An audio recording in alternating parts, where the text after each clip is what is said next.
तुझे दर ते मिठा अल्लाह जेको सदे त सदु ॾींदे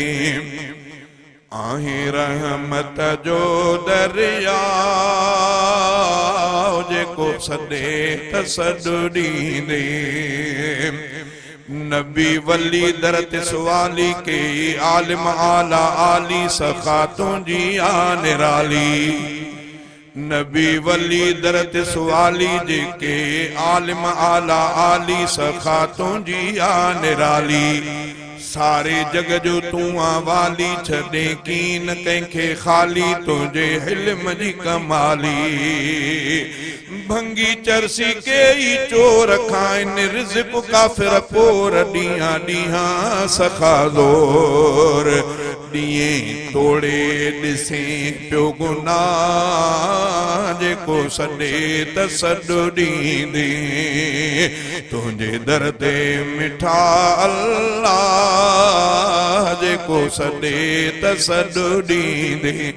आहे रहमत जो दरिया जेको सदे त सदु ॾींदे असी आयूं ऐ बेदार वॾा खाती खताकार तुमा बारी बख्शणहार असी डोही बदकार रखो सतुर तू सतार तुझो नाम आ गफार गनी शान तुझो आए तोखां पुछण वारो नाई सीनो केर तोसां साहे आहे शाहन मथां शाह जेको सदे त सदु ॾींदे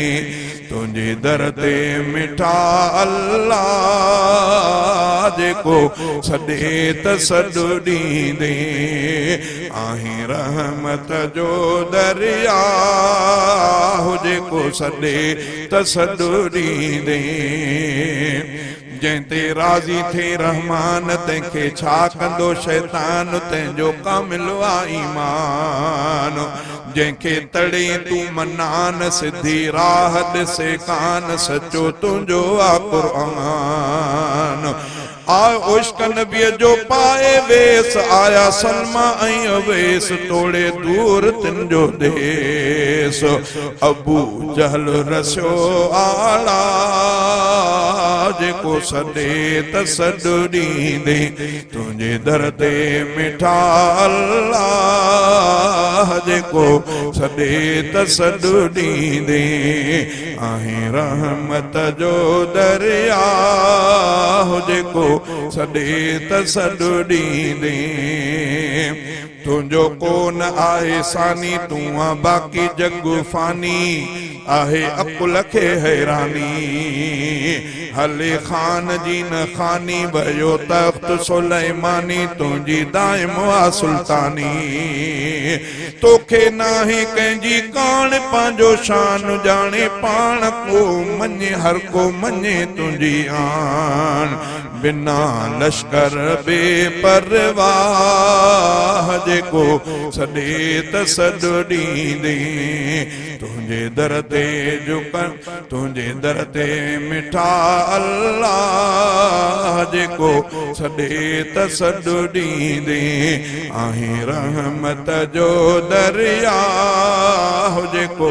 सदे त सदु ॾींदे आदम जिन मलक हूर तुझे हमद में मखमूर पखी इश्क में भरपूर तू आहे हाज़िर नाज़िर नूर तोखे थको न थे सूर तो वटि यकसां वेझो दूर पेर किवलीअ जो गिस्काट एटम बम संदो फाट होॾा बिजलीअ जो कड़काट हिक जहिड़ो ॿुधे वाह वाह जेको सदे त सदु ॾींदे आहे रहमत जो दरिया जेको सदे त सदु ॾींदे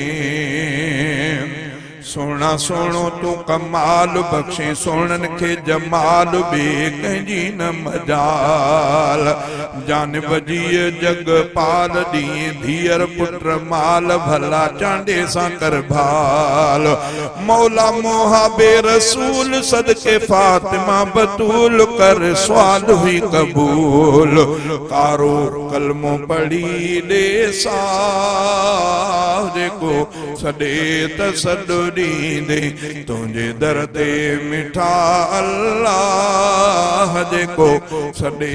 तसद दींदे।